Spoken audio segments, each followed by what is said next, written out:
Hi friends, Rovena Fernandez here.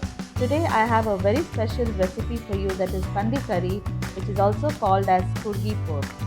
Please do subscribe to my channel for all the updates on my recipes. So here in Pandi curry I will be using a very special ingredient, that is kodampuli, and I'm soaking it here. For all the details on this, please do check my description box. First of all, I will be frying the pepper, that is I've used 1 tablespoon of pepper. To this I'm adding half tablespoon of cumin seeds. Once it is roasted, keep it aside. Now I'll be grinding the masala. For the masala I've used 3 onions, 1.5 inch of ginger and 1 pod garlic, 5 green chilies and 1 cup of coriander leaves. I will also add the soaked kodumpuli and the roasted spices.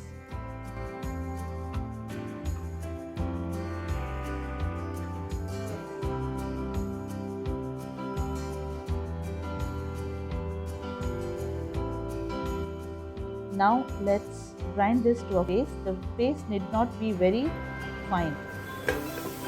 Take a vessel, add the clean pork to this and just fry it without adding any water or oil.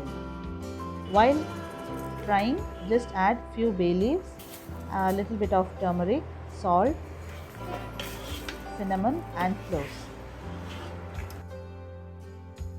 So as the meat gets boiled, you will find the fat gets released from this. Meanwhile, you just fry 4 tablespoons of coriander powder. See that you don't over roast this, as the curry might get a bit bitter.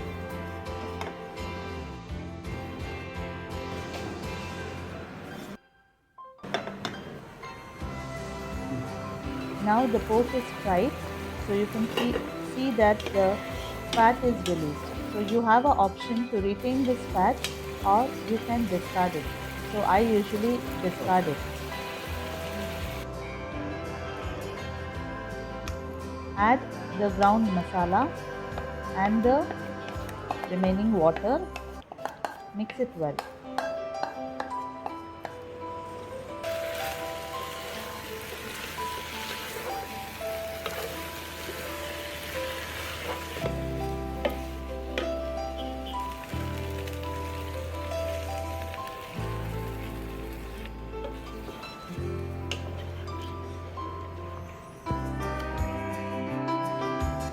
Close the lid and let it cook for some time.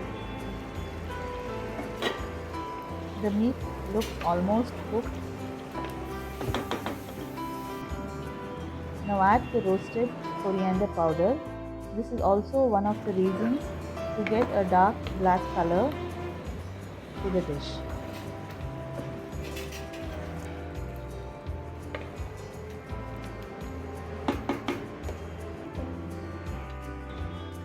Close the lid and cook for another 2 to 5 minutes. Pandi curry is ready. You can serve this with akki rotti or even dumplings. I hope you enjoyed watching my video. Thank you very much.